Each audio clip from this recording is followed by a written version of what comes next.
Well, this afternoon we're going to speak about singing in the rain. So they call it this year today, Yechiel, they're supposed to rain on Tuesday. In the schus of this year, it's supposed to rain on Monday night, okay? Baruch Hashem, we need rain. Now, before we get to our sheets, the very first prayer said by the very first human being, Moshe, what was that? Guess what it was? The first prayer said by the first human being, you look in Pashas Bereshit, it's not on your sheet, but in Pashas Bereshit, the Torah says, Ki lo himtir Hashem al oretz. God didn't make it rain on the earth, in Genesis 1. But Adam ayin lavod adama. And there was no human being to work the land. So Rashi says, V'lama lo himtir. Why did God not make it rain when he created the earth? Why? There was no human being to work the land. There was no one to acknowledge, no one to recognize the good contained in what? In rain. And only when what? When Adam was created, and the human being recognized that without rain, the world can't exist. Hit palel. So Rashi tells us in Pashas Bereshit that the first human being's first prayer was what? Tfilat Geshem. The Yarduk Shamim, and only after Adam prayed for Geshem, did Samchu Ilonot v'Deshayim, and only then did the trees and the plants and the vegetation begin to grow. So Rashi in Pashas Bereshit says that the first prayer uttered by a human being was Tfilat Geshem. How did they know what rain was? What? How did they know what Let it rain, let it rain. We'll see. We'll see. We'll see. How did he know to pray for it? The Torah says God didn't make it rain because there was no human being to work the land, no one to acknowledge the importance of rain. So God waited until the human being was created, who knew the type of rain. We'll see how he knew it. And therefore he davened for that. And then, in response to his prayer, HaKadosh Baruch Hu made it rain. Now in Hebrew, there are two ways to say rain. You can say Geshem, and you can say Matar. Now there are really no synonyms in Hebrew. So if you ask an Ulpan teacher to say it's a synonym. But Ma Hevdel ben Geshem leMatar. Even though they both mean rain. The answer is found in Pashas Noach. It says, Vahi Geshem ala Oretz. rain on the earth? When it's still in the sky, it's called Matar. Vahi Geshem al Oretz. Once the rain hits the ground, it's not called Matar, it's called Geshem, from the word Gashmiut. Gashmiut. Materialism, right? So Pashas Noach says, when the rain was still in Shemayim, it was called Matar. Vahi Geshem al Oretz. Once the rain hit the earth, then it's called Geshem because it makes Gashmius grow. Okay? Now, rain is the tangible, physical symbol of God's Shefa. How do you say Shefa in English? Splendid abundance. It's the manifestation of divine goodness and divine abundance, right? It's God's tangible symbol of his goodness and abundance. Remember that song? Raindrops keep falling on my head. Right? Right? Raindrops keep falling on my head, right? So let's take a look at our sheets. Singing in the rain. Singing in the rain. I'm singing in the rain. Little horse, Moshe, can you help me out? I'm singing in the rain. I'm happy again. Rain is supposed to make you happy. Rain is supposed to make you happy. That's right. Now, according to the Talmud, rain is even a greater miracle than what? Than Tchiyat HaMeitim. How could that be, Ira? How could rain be a greater miracle than Tchiyat HaMeitim? So let's take a look at source number 1. There actually is a bracha to make when there's a first rain. You're supposed to make a bracha. People don't know that. Look at source number 1. That's Mishnah Masechta Brachot, source number 1. Alak Shamim, Val Basura Tovot, Oma Baruch HaTov HaMeitiv. On the first rain of the season and on good tidings, you're supposed to make the bracha HaTov HaMeitiv. Now, Shechiyanu you make when it's good for you alone. HaTov HaMeitiv when it's good for you and others. So the Mishnah says clearly, when you have good tidings or a good rain, you're supposed to make the bracha HaTov HaMeitiv. What does HaTov HaMeitiv mean? God is good and he what? Does good. And he does good. And on evil tidings, you're supposed to make the bracha Dayan o Emet. What does Dayan o Emet mean? The true judge. Dayan o Emet means the true judge or the judge of truth. Or the judge of truth or Dayan o Emet. Whatever God does is true. So, what type of rain are you supposed to make a bracha on? Any type of rain? If you look at source number 2, Talmud Bavli Masechta Tanit, Amar Avu, Meimetai Mevorchen Al Geshamim. When are you supposed to make a bracha on rain? So Tuesday or Wednesday, have this in mind. Now, if you had the first rain, Mikimi, if you made the Shechiyana, you don't do it again. But if you didn't, 1 to a season, right? 1 to a season. Unlike when you see what? A rainbow, you're supposed to make the bracha all the time. Or when you thunder and lightning, 1 per storm. 1 per storm. Okay? 1 per storm, right? You see the Yam HaGadol, once in 30 days do you make the bracha. You see the Mediterranean, once in 30 days you make a bracha. But the bracha on Geshem, Shechiyano Tov HaMeitiv, is 1 per season. So if you made the bracha when we had the heavy rains a couple of weeks ago, you don't do it again. If you didn't make the bracha, then you can do it hopefully on Wednesday. But what type of rain? 1 per season. A rain like a chassan goes to greet the kala. What does that mean? A chassan goes to greet the kala? What has it got to do with the singing in the rain? What do you mean a chassan greet the kala? So you look at source number 3. Yes? No, either we're going to see either a tov or a meitiv or a shechiyanu. You don't make both. Either a tov or a meitiv or a shechiyanu. Either one is good, but again, 1 per season. So if you didn't do it when it was heavy rains before, we can do it now. But if we did it then, we don't do it again until next year. Now, but it has to be a heavy rain. So what does it? Look at source number 3. Rashi Masechta Tanit. Meimisai Mevorchen Alak Shamim. So Rashi Beperik Aroy Aminan Alak Shamim Omer Atol V'Ameitiv or Shechiyanu. Chassan Likras Kala. What does that mean? Chassan Likras Kala. Keshiyordu Kol Kach. The rain has to be so heavy. Shek Shatafa Noifeles Yoitzes Acheres V'Boltas Kenegda. It has to be a dancing rain. You ever see rain? Sonia dances on the ground? Like the chassan dances in front of the kala. It has to be a rain, a dancing heavy rain, like chassan dances in front of the kala. And if it's that type of rain, you make a tov or a meitiv or a shechiyanu, 1 per season. Okay? Source number 4. Talmud Bavli Masechta Brachot. Omar Yehuda Omar Rav. Arba tzvichin lahodot. 4 categories of people have to make Berchat HaGomel.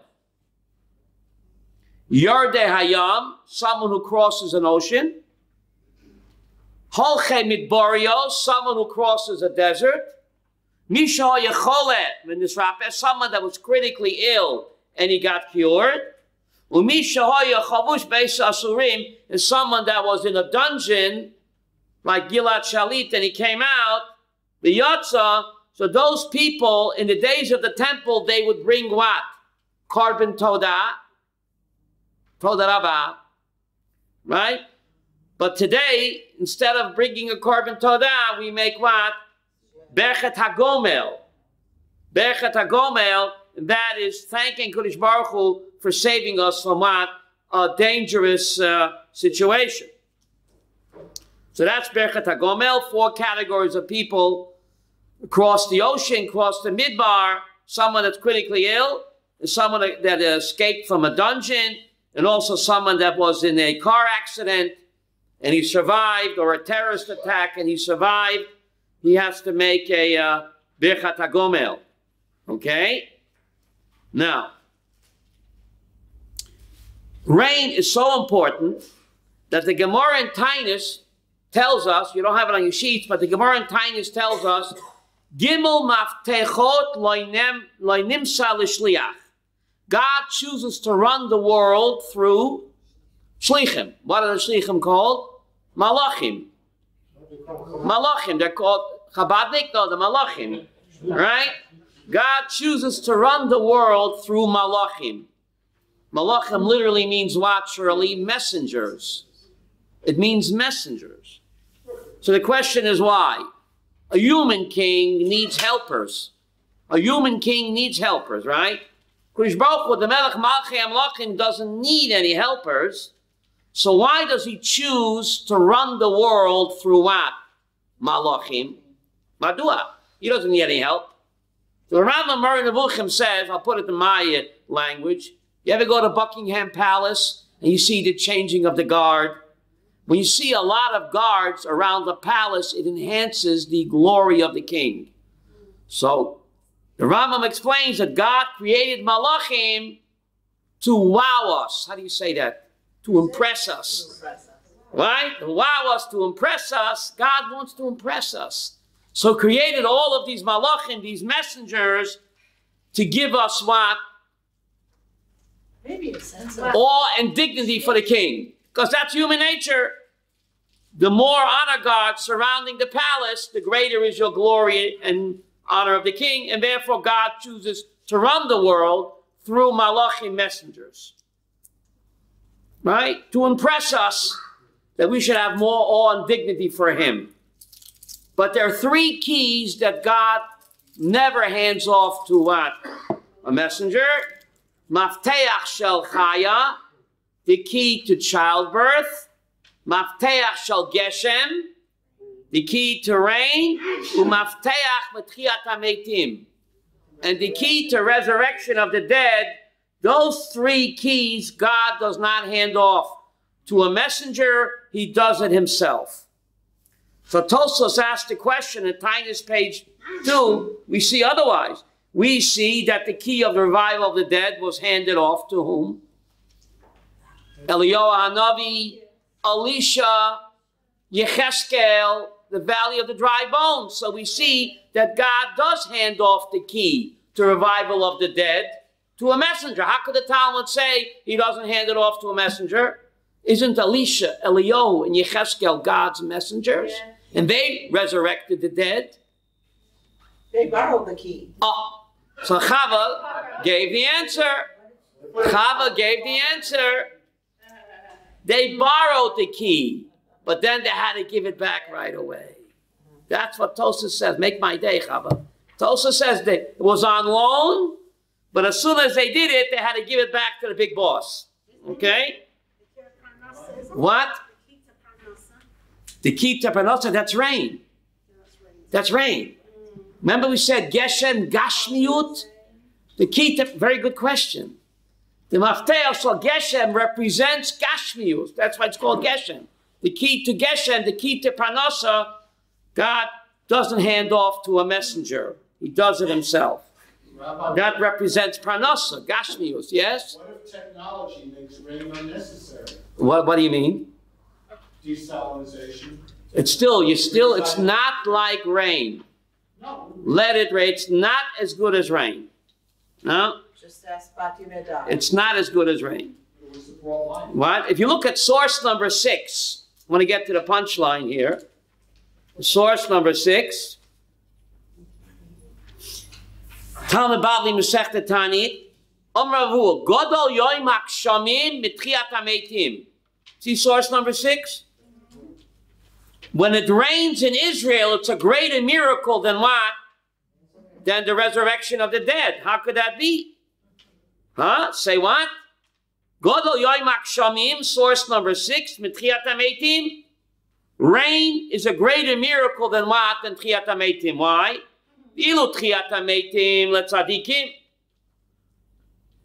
The revival of the dead only benefits what? The righteous. The wicked will not be revived.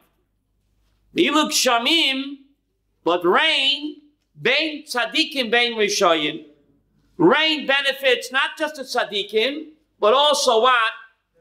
The rishoyim as well. Unlike tchias hamesim, which will only benefit the righteous. Now, the clearest verse for tchiat hamesim in Tanakh is Daniel chapter 12. You don't have it on your sheet, but Daniel chapter 12 says, V'rabim yishenei ofar yukutzu. Many of those that sleep in the dust will what? Wake up. So there you have the clearest Daniel chapter 12 that there will be a resurrection. And rain is compared to what? To resurrection. But it's a bigger miracle. Because the resurrection of the dead we don't have yet. But rain is constant. Always. It's a symbol of God's continual chesed. So just like, we know that rain, you ever see the parched ground? It looks like it's dead. And then after a heavy rain, what happens? It's leibt oif. How do you say in Yiddish? It's leibt oif. Right? So that's a symbol of Tchiat HaMeitim. But Tchiat HaMeitim didn't happen yet. Rain happens constantly. Always. It's a symbol of God's continual chesed. So rain is compared to the resurrection of the dead. Source number 7. Talmud Bavli Tainit. Omer Rav Yehuda. Godol yoim hakshamim kiyom shenitna bo Torah. Hear this? When it rains in Israel, it's a great event like what? Giving of the Torah. Why is that? And the Gemara also says there that Torah is symbolized by what? Mayim. Ein Mayim elo Torah. Why is Mayim the symbol of what? Torah. Just like a human body can't live without water, the godly soul can't live without the water of Torah. There are a lot of zombies out there. Remember the movie Night of the Living Dead? Never.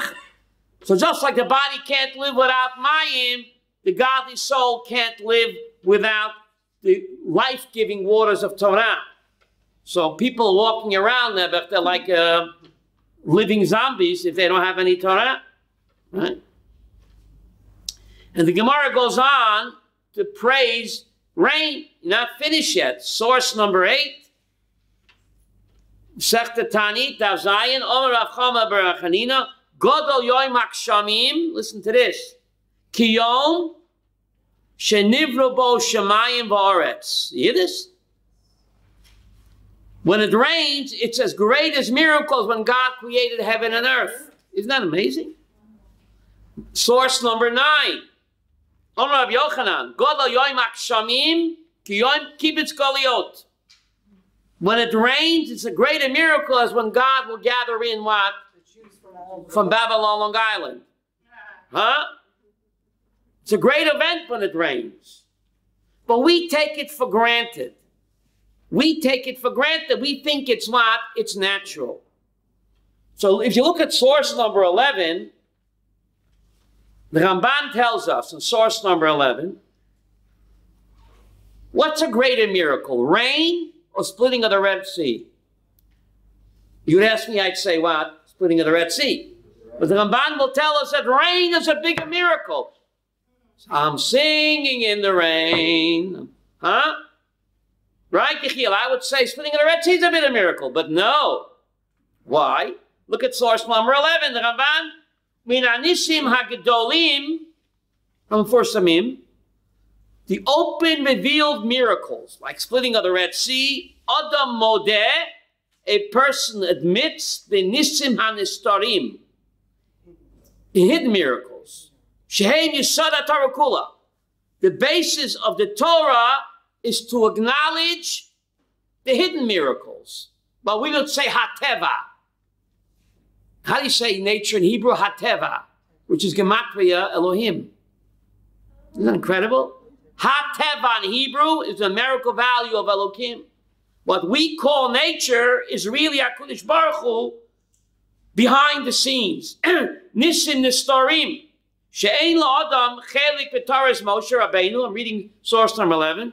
A person does not have any share in the Torah of Moshe Rabbeinu. At shenamin b'chol devareinu m'kareinu. Whatever happens to us in life. Shekulam, it's underlined, Chava. Kulam nisim, ein bahem teva. It's all miracles. It's a miracle. Who said that? Remember the Xerox commercial? It's a miracle. Shekulam nisim, ein bahem teva. Teva is gematria Elohim. We say teva is nature in Hebrew. But the word teva really means submerged. Tet, bet, ayin in Hebrew, Yehuda, means toveya, means submerged. Sink. Why is Elokim gematria teva? Because when God works behind the scenes, he's submerging himself in nature. That's our free will. Will we think that it's what? Nature, or will we realize it's HaKadosh Baruch Hu hiding himself, toiveya, in order to allow free will to what? To operate. So when the Beatles said we all live in a yellow submarine, they were right. The yellow submarine, what? God is like in a submarine, submerging himself, playing peekaboo with us. Or we would say hide and seek, Elisheva. To allow our free will to operate. Otherwise, we'd all be robots. God doesn't want robots. He wants partners, not puppets. So here, look what he's saying in the Ramban, in source 11. Shekulam nisim ein bohem teva. Umanhigo shel olam bein barabim bein b'yochim. Whatever happens to a person in his private life or in his public life, there are no coincidences and there are no accidents. It's all controlled by Kodesh Baruch Hu. And what's the physical symbol of that, Moshe? Rain. Every raindrop. We know every snowflake is what? Unique. You put snowflakes under a microscope, Abraham, are they two alike? Nope, they're all different. They're all different. Isn't that incredible? Yeah. There are not two snowflakes alike. If there are no two snowflakes alike, there are certainly no two people alike. So if you study nature, the Rambam says, there's a mitzvah to be madly in love with the one above. To love Hashem your God. How do you do that, says Rambam? Study Torah, but also it's not enough. You have to what? Study nature. You have to be a nature lover. Otherwise, you cannot love God fully. Not enough to study Torah. You have to be a nature lover to see the incredible wisdom in the wings of a butterfly, in a snowflake, and this way you fall more in love with HaKadosh Baruch Hu. Now, we began asking for rain. It was Zion, and when was it? 17th. It was the 7th of Mar Cheshvan, right? Which is about the time we read Parshas Noach. You know that, Nechama? If you check the calendar, Zion Cheshvan always falls out Parshas Noach. What happened to Parshas Noach? It made Noach. It was also rain. Well, we asked for a beneficial rain, not a destructive rain. Not like the May Noach was, right? Now, the Aruch HaShulchan says that the Talmud says, why do you delay? Why don't we start asking for rain right away after Sukkot? Why do we wait until the 7th of Mar Cheshvan? Why is that? Why do we wait? Because Eretz Yisrael needs rain right away. So why did Chazal say to wait? So the Talmud says because what? Bishvil oile regolim sheyovo lebeitam. Right? There are people that have to travel home back to where? Babylon, Long Island. An uncovered wagon train. Remember wagon train, Yehuda? Uncovered wagon train. Not to get soaked. So we figure by Zayin Cheshvan, they're already back in Babylon, Long Island in their uncovered wagon train. So we delay asking for rain because we are considerate of the pilgrims who have to what? Go home by uncovered wagons. But, right. So the Aruch HaShulchan says he's writing in 1903. Today, no one travels in wagons. So how come we don't ask for rain right away in Eretz Yisrael?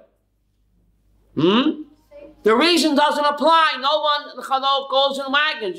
You get in your car and you're home right away. Or you get into your plane and you're home right away. So why do we delay asking for rain till Zayin Cheshvan when the reason doesn't apply anymore?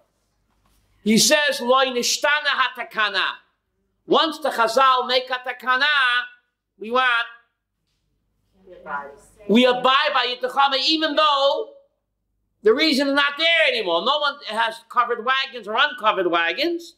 But once Chazal make a takana, we stick with it. So we delay rain until in the times of the Talmud, it took people to come home by wagon train. Okay. Now, the Talmud again compares, we go to source number 6 again. Godol yoimak shamim etchiat hametim. Rain is greater than the resurrection of the dead. So, how do we know the dead will be resurrected? We quoted Daniel chapter 12. Many of those that sleep in the dust will be what? Resurrected. But there's a pasuk in Isaiah 41 that also speaks about resurrection. Isaiah 41, God says, Al tiri tolat Yaakov. Don't be afraid, you caterpillar Yaakov. Mitei Yisrael, those of you that are dead in Israel, Ani azartich num Hashem. Isaiah 41, God calls Israel tolat. Not the Russian bear or the American eagle. Oh, wow. Or the Chinese dragon. God calls us Tolat Yaakov. Tolat means a caterpillar. A caterpillar. Why does God in Isaiah 41 call us a caterpillar? And God says, don't be afraid, caterpillar Yaakov. Mitei Yisrael, those of you that are dead in Israel, Ani azartich, God says, I will help you. So why does God compare us to a caterpillar? So, Pi Kabbalah, the secret of Tchiyat HaMeitim is contained in the caterpillar, the cocoon, and the butterfly. Yeah. Just like a caterpillar crawls into a cocoon, which is actually a kever. And what happens to the caterpillar? It decomposes. And out comes a butterfly. So that's the dugma, Yehuda, how do you say dugma in English? The example of Tchiyat HaMeitim. And therefore, God tells Isaiah 41, the Jewish people are compared to a tolat, a caterpillar. Because the secret of Tchiyat HaMeitim, you think it's too fantastic? Look at the caterpillar who crawls into a cocoon, which happens to be a kever, and there it decomposes, and out comes a butterfly. So God will do that for the caterpillar. He won't do the same for a person when the time comes. So after 120, we're also put in a cocoon. Ira, what's the cocoon called? A grave. And when the time comes, the dead will rise from the grave like the butterfly rises from what? Cocoon. Isn't that incredible? The secret of Tchiyat HaMeitim is built into nature. And therefore God calls us toilat. And that's the secret of what? Of Tchiyat HaMeitim. And rain is even greater because not everybody will become like a butterfly. Only the righteous. The wicked will not benefit from Tchiyat HaMeitim. But the wicked also benefit from what? rain. So therefore, rain in a way is even what? A greater miracle. A greater miracle. So, yes, Chavi, you had a question. Yes, sir. Fire away. What is the actual Hebrew for worm? Because a lot of Talat.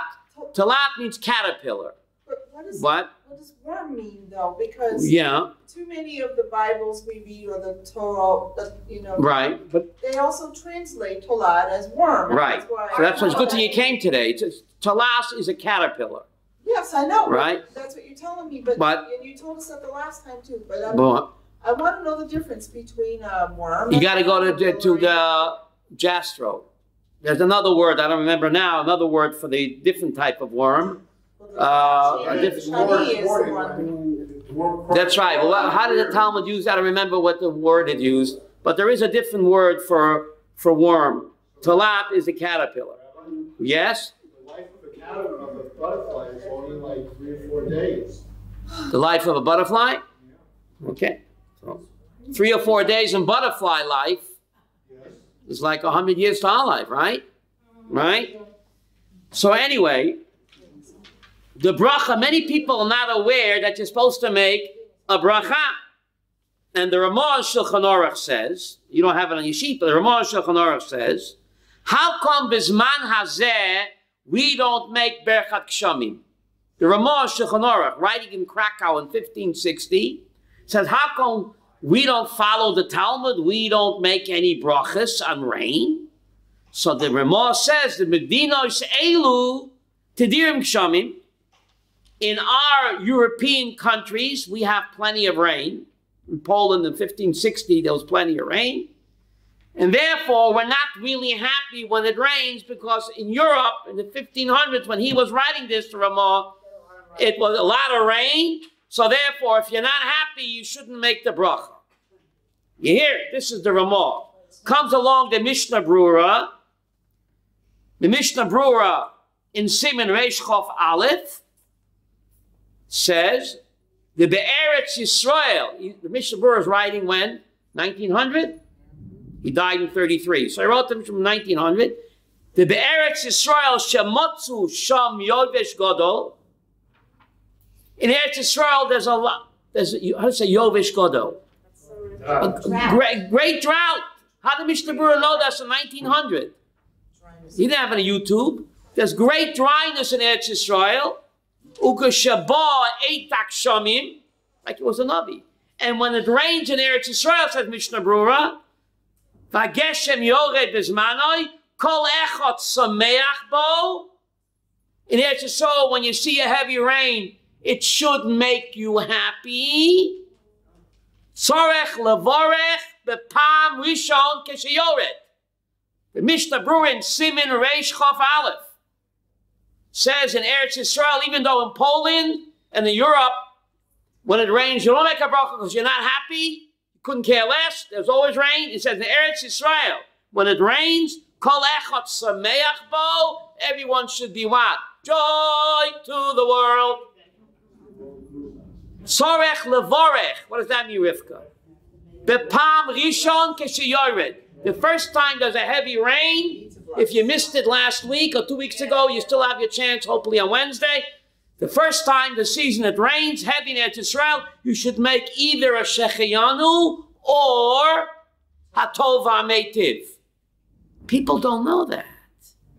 Yes? Isn't the bracha only for Eretz Yisrael? The bracha for Geshem? I mean, they say it in Chutzlaret. Right. Are they saying it for Eretz Yisrael? According to the Talmud, you should make a bracha even in Babylon, Long Island, for rain. So the Ramah wonders why in Europe they don't follow the Talmud. So he says, because you're really not happy, you have to be happy when you make the bracha. And in Europe, there was so much rain, nobody cared less, so don't make a bracha. Mishnah Brura says in Eretz Yisrael, it's different when there's a great dryness. How did he know? 1900, more than 100 years ago. So therefore, the first time it rains, you should be happy. Make a bracha the first time it rains. If not, then first time in the season. And make a bracha tov ha'meitiv or a shechiyanu when it rains. Go ahead. No, this is not on the subject, but neither is the number The one about the Reishi Gomer. What is that doing here in the middle? Oh, you must have ESP, Rivka. Because I'm going to discuss right now, what's this whole business of making brachos? Where did it come from? What is brachos all about? What's it all about? Brachos. Okay. There are, how many categories of brachos are there? There are 3 categories of brachos. There's berchat ha-mitzvah. Before you do a mitzvah, you make a bracha, right? There's berchat hanenin. Before you enjoy delicious food or a good smell, you're supposed to make a bracha. And category number 3 is berchat shevach v'hayda'ah. A bracha praising God for his wonderful world. Last night, I did Kiddush Levana. Everybody else do Kiddush Levana last night? Did you make a bracha? What bracha? Which category was that, Ira? Berchat Shevach V'Haidah. We're not praising the moon. We're not moon worshippers. We're praising God for his wonderful moon. Blue moon, I saw you. We're praising God for his wonderful creation. So, 3 categories of bracha. Berchat ha-mitzvah, berchat hanenin, when you enjoy food and drink, and Kiddush Levana, or Sheva brachas, that's berchat shevach v'haydaya. When you see the Grand Canyon, when you see what? Niagara Falls, or a shooting star, you make a bracha, osa ma'aseh bereshit. That's berchat shevach v'haydaya. Like Kiddush Levana. Berchat hagomel, what's that? Berchat shevach v'haydaya. Now, the only bracha min ha-Torah is berchat hamazon. V'yechalta svata rak l'Hashem Elokecha. The only bracha min ha-Torah, according to the Rambam, is benching. All the other brachas are what? Rabbinic. The Nachmanides argues, he says, berchat ha-Torah is also min ha-Torah. The blessing on the Torah is also min ha-Torah. So there's a major difference here. We know Safek d'Rabbanan l'Kula, Safek d'Oraita l'Chumra. All right, what does that mean? If you're not sure whether you're benched or not, you're not sure whether you put on tefillin or not, you forgot, you have to do it again. Because benching and putting on tefillin is what? A mitzvah min ha-Torah. And if you're not sure whether you did it, Safek d'Oraita l'Chumra, play it against him. But a Safek d'Rabbanan, you're not sure whether you daven Shemon Esrei or not. You daven again? No. Because Shemon Esrei is the Rabbanan. Safek d'Rabbanan l'Kula. When in doubt, do it out. If you're not sure whether you said Shema again, you have to do it. Because Shema is what? The Raita. Safek d'Oraita l'Chumra. The bracha of the Shema? No, the bracha the Shema the Rabbanan. Good question, Rabbi Yaakov. The brachas on the Shema, that's only the Rabbanan. So you're not sure whether you made the brachas or not, you don't repeat. Because that's Rabbanan. Shema itself is min ha-Torah, so if you're not sure, you repeat. So, berchat hamazon, if you're not sure, that's a mitzvah min ha-Torah. So if you're not sure, you have to what? Repeat it. What about berchat ha-Torah?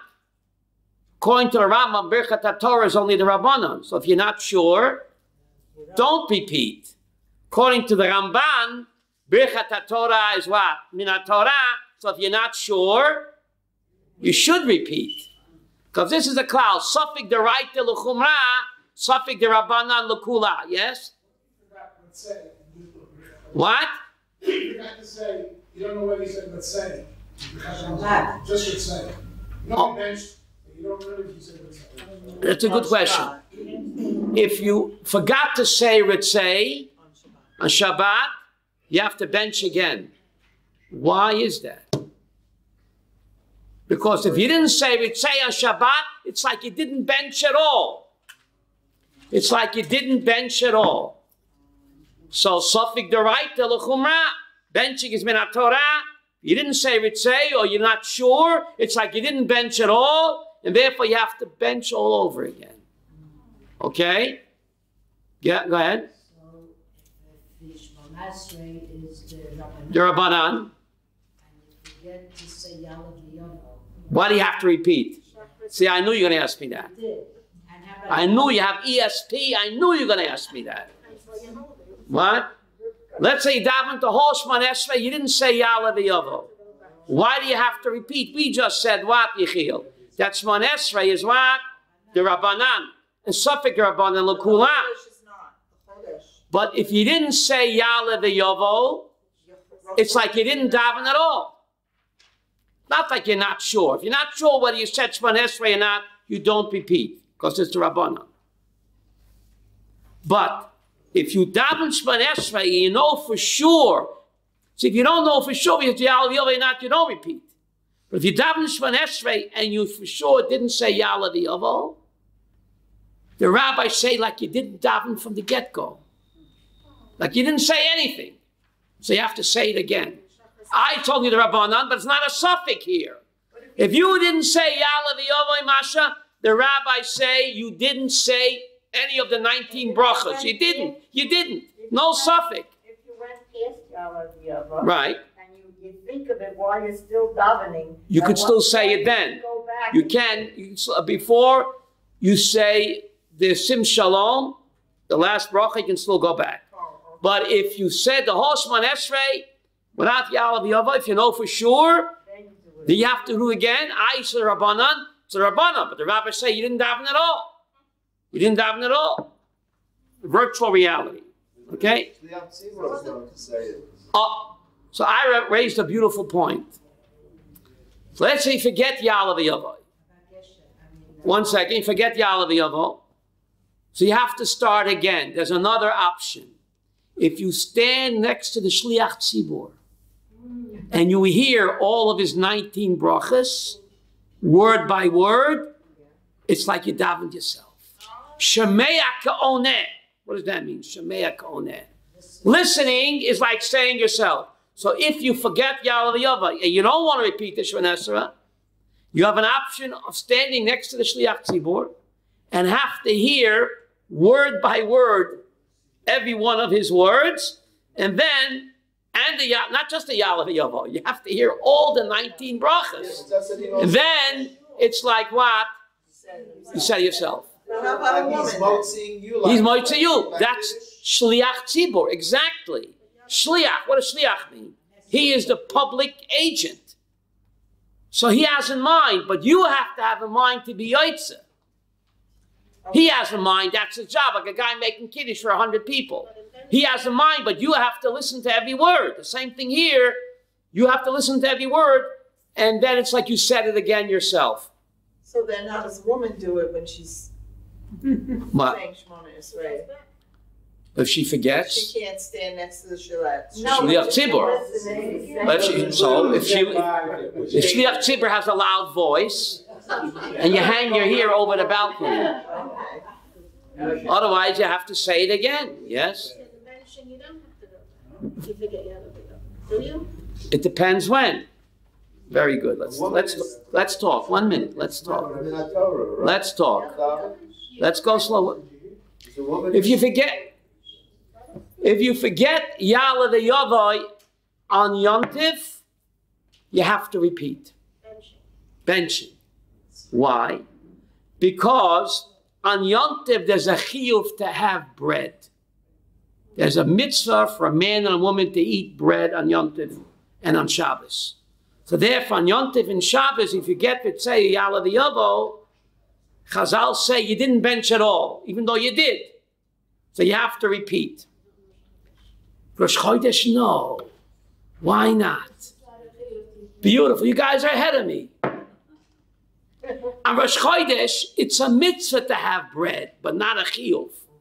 Unlike Shabbos and Yom Tov Ira, but there's a chiyuv to have bread, there's a chiyuv to bench. If you didn't say Yalav Yovo, it's like you didn't bench at all. So you have to start again. Rosh Chodesh, there's a mitzvah to have bread, but not an obligation. So since there's not an obligation to have bread on Rosh Chodesh, even though it's a mitzvah, not an obligation, if you forget, Ya'alav Yova, you what? Do not go back. Why don't you go back? Because there's no obligation to have bread on Rosh Chodesh. There's no obligation to bench, an obligation to have bread. Unlike Shabbos and Yom Tov, but there is an obligation to have bread. Rosh Chodesh, there's a mitzvah to have bread, but not an obligation. So there's no mitzvah to bench, because there's no mitzvah to have bread. So if you forget, you don't go back on Rosh Chodesh, yes? No, so Ma'ariv also, if you forget to say Ya'alav Yovai by Ma'ariv, you don't repeat. If you forget Ya'alav Yovai by Shachris and Mincha, you go back, even though Shemoneh Esrei is the Rabbanan, because the rabbis say, if you didn't say Ya'alav Yovai Shachris and Mincha, like you didn't daven at all. Not like you, Suffolk, you didn't daven at all. But by Ma'ariv, you don't repeat. Because Ma'ariv is only a Rishus. You know what that means? One thing. Good question. We have Tfilat Shachrit, Keneget Tomid Shel Shachar. Why do we daven Shachrit? To correspond to in the temple there was a daily morning offering called Tomid Shel Shachrit. So Chazal said, to parallel that, you have to daven Shachrit. Why do we daven Mincha? There was a Tomid Shel Beino Rabbayim. There was an afternoon offering, a lamb in the morning, a lamb in the afternoon. So Chazal were metaking what? Mincha to correspond to what? The Tomid of Mincha, the Tomid Beino Rabbayim. At night, there was no carbon Tomid. Avram, right? There was no carbon Tomid at night. So therefore, Chazal said that Ma'ariv is a Reshut. That means it's optional, since it doesn't what? Correspond to a daily offering, because the daily offering was only in the morning. Shach was in the morning. There's a daily offering in the afternoon. That's the afternoon prayer. So that's an obligation, corresponding to Karbanot. But since in the evening, Chava, there was no Karban, there was no carbon in the evening. So the rabbi said that Arvit, unlike Shachrit and Mincha, is only optional. Right. Since it's only optional, if you forget Ya'alav Yovai, you what? Do not repeat. Even though today the Rambam says we made it a choiv, but we did that voluntarily. But as far as the rabbis were concerned, Ma'ariv is a reshut, because it doesn't correspond to what? Any korban. So therefore, since the takana of Ma'ariv was optional, even though now it's not, so therefore, if you forget Ya'alav Yova, you do not repeat. Okay? So a person who prays slowly, yeah, and never finishes the Shemoneh Esrei during the RV, that person doesn't have to. What do you mean doesn't finish? Take your time. But you have all night long. Sure, I have all night, but my synagogue doesn't, okay? So you don't have to daven a minyan. Women don't have to daven a minyan. That's the beauty of being a woman. A woman doesn't need a minyan. We guys need a minyan to get the Shechina. You ladies get the Shechina one-on-one. One-on-one. You don't need a minyan. Never, the women off the wall, they don't realize when they make a minyan, they're going down a standard. Rabbeinu Bachai says, it's not me. We need a minyan to get the Shechina. Ladies on such high level, they get the Shechina one-on-one. If it ain't broke, don't fix it, right? The women on the wall know this, Rabbi? Never, maybe they'll listen to the shir, they'll know it, right? Now, making brachot is one of the 7 mitzvahs of Rabbanan. Chanukah is around the corner. She has a question. Yes. Oh, no, without getting too complicated, you might want to say something about when you bench HaGomel. Berchat HaGomel. We said that's on source number 4. We said it. Source number 4. You can keep the sheets. It's It's more dangerous to fly to Tel Aviv than it is to fly to New York. So why is it when you fly to New York, you come back and you say... Because Yordei Hayam, Rabbi Yaakov, look at source number 4. It's not just, it's Yordei Hayam. When you fly to New York, you're passing an ocean. And you're passing a midbar. What if you fly Teilat? What? If you fly, are you passing a midbar? If you pass a midbar, you make Berkat HaGomel. Chazal wa metakein. What? If you fly to Haifa, you're not passing a midbar. Yordei Hayam Holchem Midbariot. Right? So these are parameters. And source number 4, right? What? People fly a lot now. Okay. Right? And flying is really not all that dangerous considering all the safety and things. So you shouldn't make Berkat HaGomel? No, but I heard... Certain poskim say without Shem and Malchus. Huh? Certain poskim say if it's... I heard in the name of someone who will not repeat because I only heard it. Right. That the question is whether or not you can exist or live without the vehicle. Without the vehicle. Yeah, in other words, if you're in an airplane... Right. Sometimes the airplane, you're in trouble. All right. Because if with a car, you can open the door and get out. Mm-hmm. And therefore, the question of Hagomel depends on the vehicle itself. On the vehicle itself. Not simply what you're Okay. traveling. Okay. There's a thought like that. I like that. There are businessmen who are flying all the time. Right. So do they make Berkat HaGomel? I think they should. It's a miracle. It's, again, we take it for granted. It's a miracle. You're sitting inside a metal tube, speeding through the sky. Isn't that mob? Right? Does that make any sense? A little metal tube up in 37,000 feet. I mean, what's a greater miracle than that? And you make it, right? So let's speak about, Hanukkah's around the corner. So, making brachot, besides benching and besides Birkat HaTorah, making brachot is a rabbinic mitzvah. Split into 3 categories, Birkat Hananin, Birkat Shevach V'Haidayah, and Birkat what?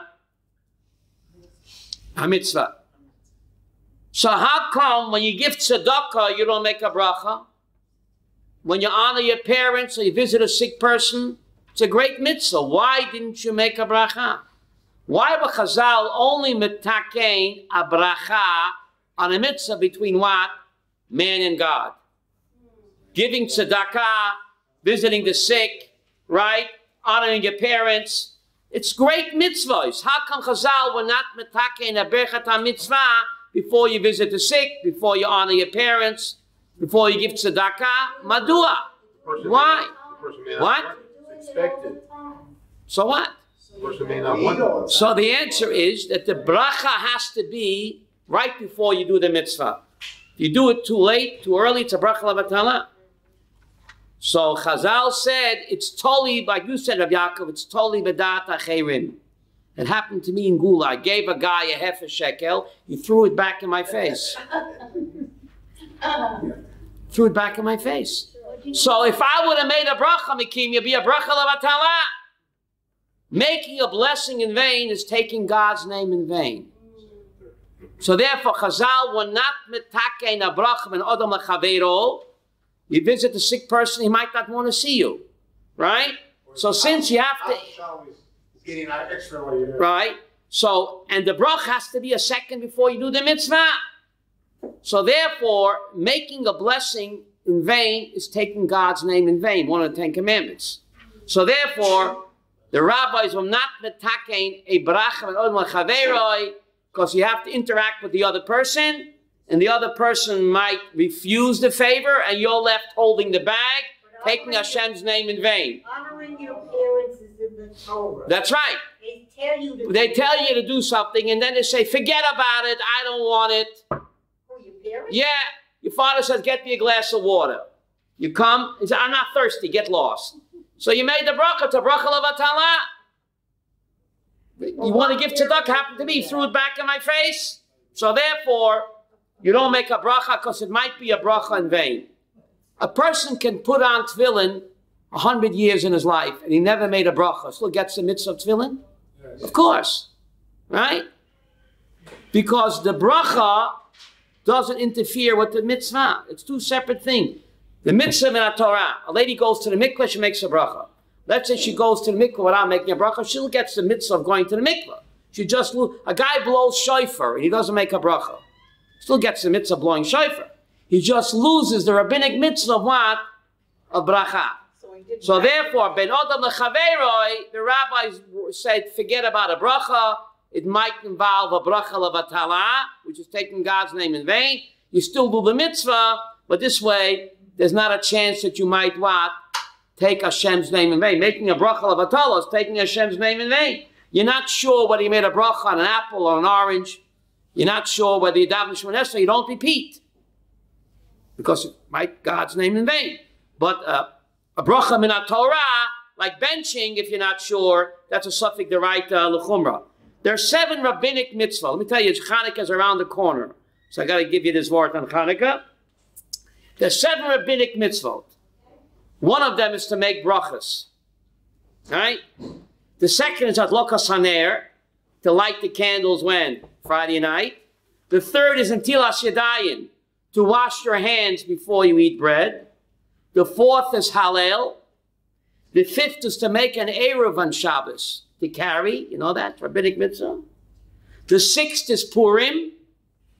And the 7th rabbinic mitzvah is what? Chanukah. And the Rambam says, the Rambam is very careful with his words. He says, Chanukah mitzvah chaviva ad ma'od. The most precious mitzvah of all is Chanukah. What's so precious? It's not even a Torah mitzvah. The Rambam doesn't say why, but he just says, Chanukah mitzvah chaviva ad ma'od. It's the most precious mitzvah of all. He doesn't say why. It's not even a Torah mitzvah.